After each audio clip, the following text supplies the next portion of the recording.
Olá, gente. Nós estamos aqui gravando uma aula de gestão de pessoas e organizações e o importante é que nós percebamos que essa gravação, essas aulas, elas tratam de pessoas nas organizações. Ou seja, retrata a mudança que as organizações vêm sofrendo ao longo dos tempos. Retrata a mudança que o indivíduo percebe a partir do momento em que ele está inserido nas organizações, e essa inserção nas organizações possibilita crescimento, possibilita valorização do capital intangível que é o nosso conhecimento.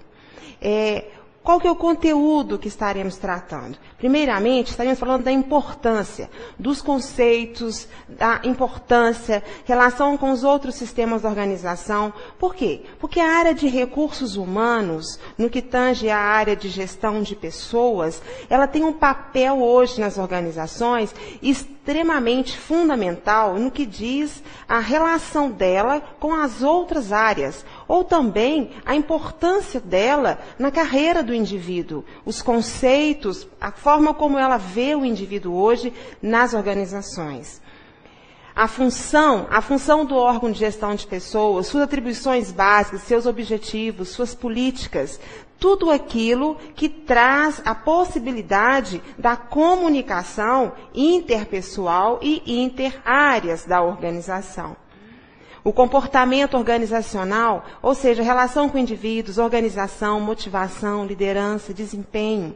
Esses fatores surgiram a partir do que nós chamamos de Escola das Relações Humanas, com Alton Mayo. Essa Escola das Relações Humanas, ela trouxe possibilidades que até então a escola clássica não via, como o indivíduo, não apenas como recurso, mas também como um capital intelectual na organização.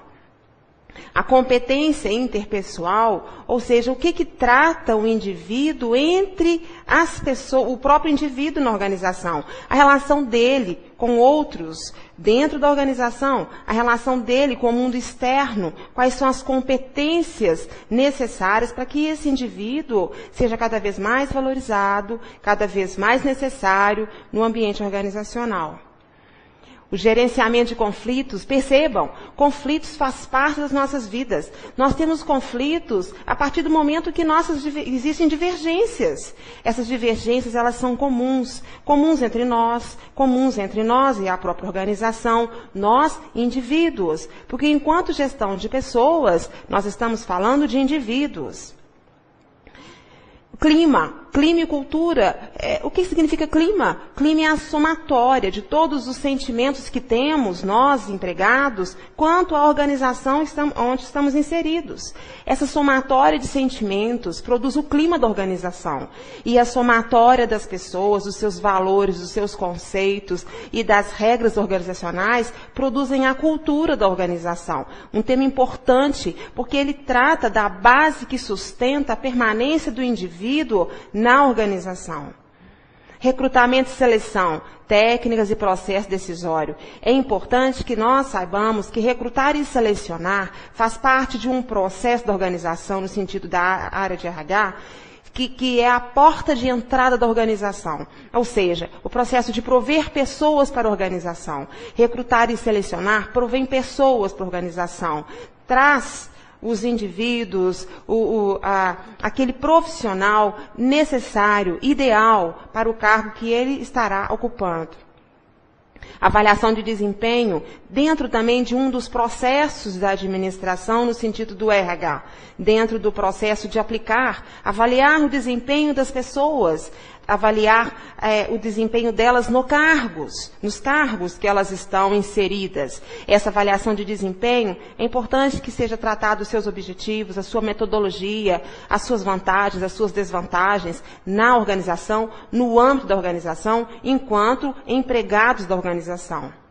E também a parte do desenvolvimento e treinamento de pessoal. Se estamos falando de capital intelectual, se estamos falando da intangibilidade do capital, que é o conhecimento do indivíduo, é importante que esse indivíduo seja desenvolvido, ou seja, treinado e desenvolvido no curto e no longo prazo.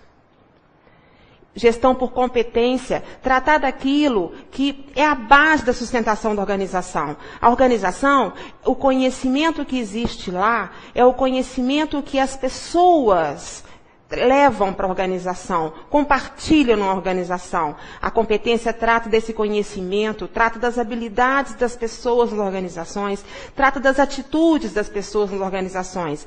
Essa competência é só pensarmos em cabeça, braços e coração, ou seja, conhecimento, habilidade e valor e atitude. Essa é a diferença no âmbito da organização, no que dizemos respeito às pessoas inseridas nela. E, começando, para que a gente possa estruturar todos esses tópicos, é importante que haja uma consolidação a partir da lógica que existe entre eles, para que não fique tudo muito misturado e muito apenas lançado a nível de conceituação. Porque a conceituação, ela é expressa, e é importante que nós aqui, além da expressão da conceituação, entendamos a relação que existe entre esses conceitos. Então, vamos dividir em partes. Na primeira parte, vamos falar da relação do RH, como ele existe, qual o crescimento dele, a evolução dele nas organizações. Ou seja, como que ele nasce e como que ele está hoje. Ou seja, na era da informação, pós todas as contextualizações, todas as mudanças que o ambiente externo e o ambiente interno promove para ele. E a partir daí, vamos falar um pouquinho do contexto dessa gestão de pessoas. Porque falar de gestão de pessoas, nós estamos falando dos aspectos, dos objetivos, das estruturas do órgão do RH, o papel do RH nessa moderna gestão de pessoas. Depois, as práticas, aí sim. Falar das práticas e das políticas do RH significa tratar da base do RH. Hoje nós temos 6 práticas, que também são consideradas por diversos autores, Antônio Maximiano, ou Chiavenato, ou Peter Drucker. Todos eles tratam de práticas, ou políticas, ou processos. O importante é que nós saibamos que esses processos, essas práticas, sustentam as técnicas do RH no que diz respeito a tudo aquilo que envolve o indivíduo, o capital humano na organização. Depois, vamos falar do comportamento organizacional. Este retrata como nós nos sentimos, como nós reagimos, ou seja, aos nossos líderes, aos processos de motivação, aos conflitos, como que a gente age, qual que é a resposta que nós damos ao ambiente, a partir do momento em que nós vivemos e crescemos nas organizações.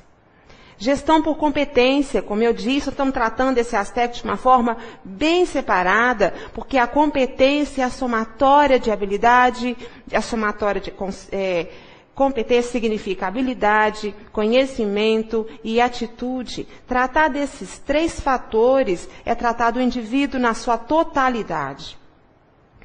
E o ambiente organizacional. Aí sim, vamos tratar de clima e cultura. Por quê? É como se a gente pegasse uma planta, e essa planta, no sentido de uma muda, de uma mudinha, e vamos colocar essa muda numa terra. Essa terra, ela tem que estar adubada, ela tem que estar pronta para receber essa planta, para que essa planta cresça, floresça, para que ela não morra. Então, aí é o clima, a cultura. O que adianta trazermos plantas lindas, fortes, mudas fortes, lindas, glamorosas, para algo que não vai valorizar essas mudas, e a tendência é que elas morram.